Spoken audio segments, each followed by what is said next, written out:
I know you graduated from Purdue University in 1976, and you started your career as a brand assistant for Perel Concentrate, and you've remained with Procter & Gamble all these years, 31 years. Can you talk a little bit about how you first landed at P&G and why you've remained with them for all these years? Okay. First, I have to say I never would have imagined that I would be here 31 years after leaving Purdue University. I joined the company in 1976 and was among the first group of women that were hired in the marketing area. So from that standpoint, I was a little bit of a novelty in the company. I was really grateful to have the opportunity to join P&G, although I never really intended to stay. When I got my job offer, I said, I really only plan to be here a couple of years, so if you want to take the offer back, I can understand that. I don't want to invest in a short timer. And they said, well, why don't you let us worry about that? And here I am 31 years later. I've had two careers at P&G, the first 13 years in the marketing area, and worked on a variety of brands. Bounty paper towels is my favorite brand in the company. And then in 1989, I had kind of a seminal moment where I really had to think about what I was going to do when I grew up. And I decided I really didn't want my boss's job. And when you grow up in marketing at P&G, you're genetically defective if you do not want to be a general manager. And I didn't want to be a general manager. And so my boss asked the obvious question, well, if you don't want my job, what is it that you do want to do? And honestly, not having reflected on that at any great depth, I said, well, I really love doing corporate work, and I really like working outside the company, and I love Procter & Gamble, so I want to stay, but I just want to do something different. And about 3 months later, my boss came back and said, we have this great opportunity for you to move to public affairs.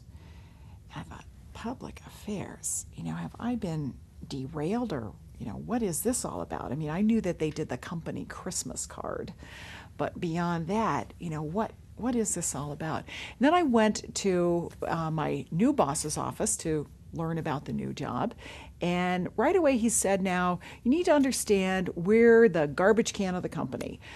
People have problems, they drop them off here. I thought, oh, this is really aspirational. This is what I want to spend the rest of my career doing. But I really quickly learned that this was the perfect fit for me. That I loved what I did in marketing. The work that I had the opportunity to do over the past 18 years has just been a perfect fit, both in terms of communications, but also the opportunity to interact with company stakeholders, to be a face of the company, to develop the organization. It's been a dream job that I didn't even know existed. Even after I'd been with the company for 13 years, I didn't know that this work really existed. Now, why have I stayed with Procter & Gamble for 31 years? This is going to sound trite, but I really value the company's values. They're alive and they're really well aligned with mine. So every single day I go to work knowing that there's a degree of harmony between my values and my purpose in life and what the company does. So that's just a great environment to work in. The people I work with are people I'd be friends with if I didn't work with them. They're just people I really like. And every single day is interesting and fun and challenging. Not that every day is easy, but every day there's a new kind of challenge that, I just love. I can't imagine being anywhere else. I want to talk a little bit about PR and how it's changed over the past 15 to 20 years. And you're looking at PR nationally as well as internationally with your work. So what are the changes that you've observed in the practice of corporate PR, and specifically at Procter & Gamble, but also what have you observed on your travels throughout the world? Well, if you go back in history, what they called the Public Relations Division started at Procter & Gamble in 1949. And in the founding recommendation for our work, it talked about the purpose being to ensure that the company acts in ways that will earn the public trust and that the public knows of the company's actions to earn their trust. And I really liked in that founding recommendation the fact that the first focus was on actions and behaviors that earn trust, because that's really what it has always been about at P&G. Over about 40 years, we were largely a reactive public relations and issues management organization. And then in the late 80s and early 90s, we really began the practice of brand public relations in a big way. It was still, I would say, kind of an afterthought. It wasn't core to the marketing plan. It was top spin, but it was beginning to be taken up by our brands. And at the same time, I think the leadership of the company was beginning to appreciate that we had to have more of a public face for the company as things like the environmental issue or animal testing became more important in the early 90s. In 2000, we did a major redesign of how we do our work and brought together all of the externally facing capabilities in the company. So not only was this public relations and communications, but also the technical external relations that had previously been housed in R&D, some of the legal work that was done, particularly in the regulatory area, all of our professional relations, consumer relations, government relations, were all brought together in one function that we now call external relations. So it brought together over 1,200 people around the world that were doing externally facing, externally influencing work. And our mission is to develop superior influencer relationships to help build and protect the business and reputation of P&G and its brands. And that's really our centering focus, and we do that with 5 disciplines, with brand PR, regulatory and technical relations, corporate reputation, government relations, and consumer relations. So that's where we are today, and it's been a really exciting journey, especially over the past 20 years or so, because we've gone from order takers, people who kind of get called in at the last minute to take some notes on what the press release ought to say, to true business partners. And the relationships with influencers that we're able to bring into the company are the source of what we call commercial innovation, which is big marketing ideas that are then deployed throughout the marketing mix. So it's not just a PR program, but it can be the center of an entire brand marketing program.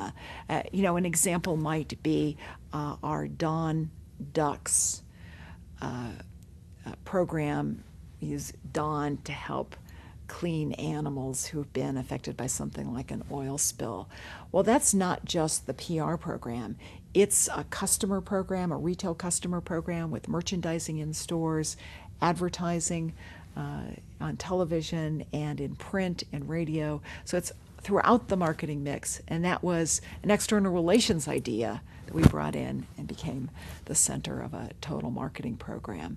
And that's what we really aspire to do now, is to be an edge for the company through influencer relationships, so that we're not only protecting the company, as we always have with issues and crises management, but we're a real business building force as well. So that's the journey we've been on, and it's been really exciting to be a part of it. Let's talk a minute about the outsourcing, mergers that is happening recently.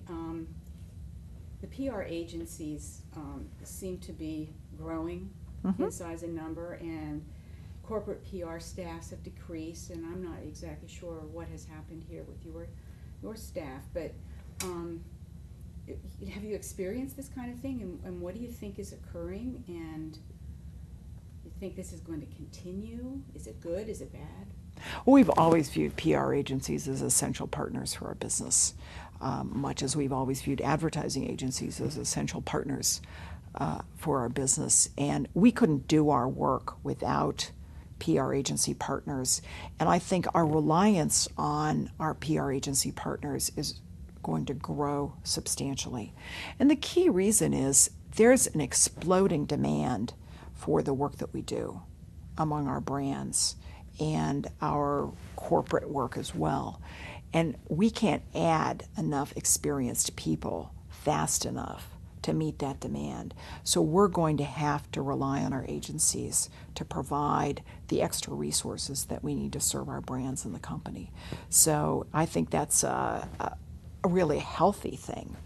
Our challenge has been to develop agency capability, particularly outside the key developed markets in North America and Europe. We have found that for a number of our agency partners, their capability outside those developed markets is uneven. And so we've talked to them about the importance of developing capability in Latin America, in Eastern Europe, in Asia, because we're going to be relying on them to be our partners to a much greater degree. So to me, that's the key challenge. I have never thought of this as outsourcing. And we do a lot in a lot of different areas of the company in terms of what might be called outsourcing, but we call it partnering, because we rely on our external partners to bring capability, to bring innovation, and to help us with cost. But it's not principally about cost. It's really about capability, and that's exactly how we view our relationship with our PR agency partners as well. I want you to talk a little bit about your accomplishments at Procter & Gamble and the things that you've done that you find to be personally pleasing. What are you most proud of, and why? I think the first thing would be the creation of external relations at P&G.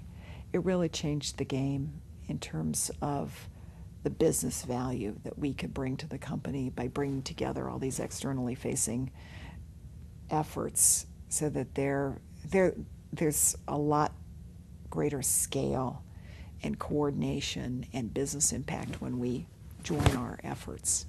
So it was an idea that we developed in 2000. A small group of us thought that bringing all these capabilities together might work, maybe not. And through the creativity and the professional mastery of these 1,200 people around the world, they brought it to life. You know, this wasn't, I never could have imagined what they've been able to do in taking that capability and bringing it to bear in the business. So that's probably the thrill of my whole career. I think another thing I'm really proud of is we have begun to build the P&G brand. And we'll be 170 years old this year. And I'd say for 160 plus years, we have been a company of product brands. And the less said about the P&G brand, the better. But of course, the world has changed, and consumers and every other stakeholder wants to know about the company behind the brand. So we've tried to build the P&G brand just like we'd build any of our other brands, with discipline and strategy. And that's coming along nicely. And so that's something that has always been a passion of mine. And I'd say the third thing is the things we've been able to do in the Cincinnati community. I've been very involved in economic development for the past decade, including being involved in the development of a riverfront master plan, which I think we're just about to bring to fruition and actually begin digging some dirt down on our riverfront. I've been involved in a lot of downtown development activities, and they're coming along well.